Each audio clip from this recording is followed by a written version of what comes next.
নমস্কার, দেখছেন কলকাতা টিভি। আপনাদের সঙ্গে আমি মধুবন্তী। শুরু করছি সংবাদ সারাদিন। আর শুরুতেই যে খবরে নজর রাখবো, বসিরহাটে ভূমি রাজস্ব দপ্তরে বিক্ষোভ, ভাঙচুর, কংগ্রেসের বিরুদ্ধে ভাঙচুরের অভিযোগ। দেখছেন সেই ছবি যেখানে কম্পিউটার, ল্যাপটপ ভাঙচুর করা হয়েছে। অভিযোগ উধাও নথি, জমি দখলের নালিশ জানিয়েও লাভ হয়নি বলে অভিযোগ।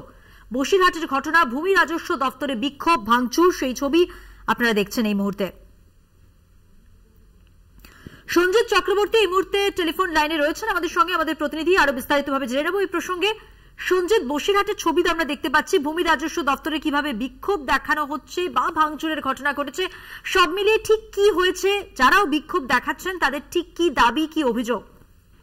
দেখো, বসিরহাট মহকুমা জুড়ে বিভিন্ন জায়গায় যেটা হচ্ছে অনেকে বেনামে নামে জমি এবং তার জমির চরিত্র বদল করা হয়েছে, এই অভিযোগ নিয়ে দীর্ঘদিন ধরে হচ্ছে। গ্রামবাসীরা অভিযোগ জানাচ্ছিল বিএলআর অফিসে, অর্থাৎ ভূমি বসিরহাটের যে কাছারি পাড়া রয়েছে ভূমি ও ভূমি রাজস্ব দপ্তরে বারবার জানানোর পরে কোনো ফল না হওয়ার পরে আজকে তারা মিছিল করে, বিশেষ করে কংগ্রেসের তরফ থেকে এই উদ্যোগ দেওয়া হয়। কংগ্রেসের যে বিশেষ করে জেলা সভাপতি থেকে শুরু করে যে কংগ্রেসের নেতা কাদের সর্দার, অমিত মজুমদার নেতৃত্বে প্রায় গ্রামবাসীরা, শতাধিক গ্রামবাসী আজকে প্রথমে তারা বসিরহাট পুলিশ জেলা পুলিশ সুপারের কাছে একটি স্মারকলিপি জমা দেন। তারপরে সোজা কাছারি পাড়ায় ভূমি ও ভূমি রাজস্ব দপ্তরের আধিকারিকের অফিসে আসে।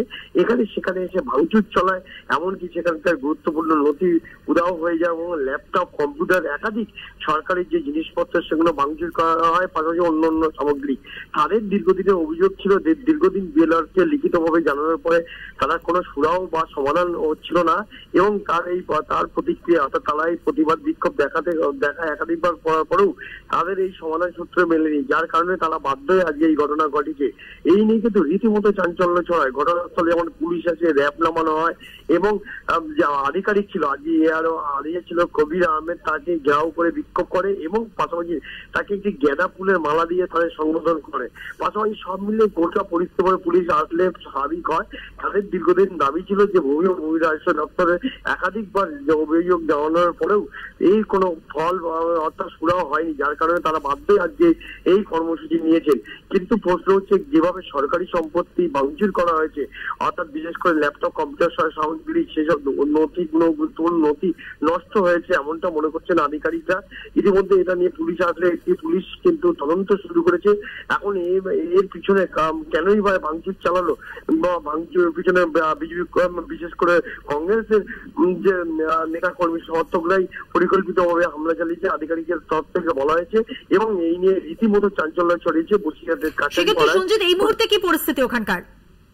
এখন ঘটনাস্থলে দেখো, পুলিশ রয়েছে, বিশাল পুলিশ বাহিনী রয়েছে, র্যাব রয়েছে, ঘটনা পরিস্থিতি স্বাভাবিক এবং পরিস্থিতি নিয়ন্ত্রণে রয়েছে। পাশাপাশি ভূমি রাজস্ব দপ্তরের আধিকারিকরা সেটা জানিয়েছেন, তাদের গুরুত্বপূর্ণ যে সরকারি জিনিসপত্র, অর্থাৎ ল্যাপটপ, কম্পিউটার, একাধিক গুরুত্বপূর্ণ জিনিস নষ্ট হয়েছে, সেগুলো তারা তদন্ত শুরু করছে। ইতিমধ্যে তাদের তরফ থেকে একটি অভিযোগ দায়ের করা হয়েছে বসিরহাট থানায় এবং তদন্ত প্রক্রিয়া শুরু হয়েছে।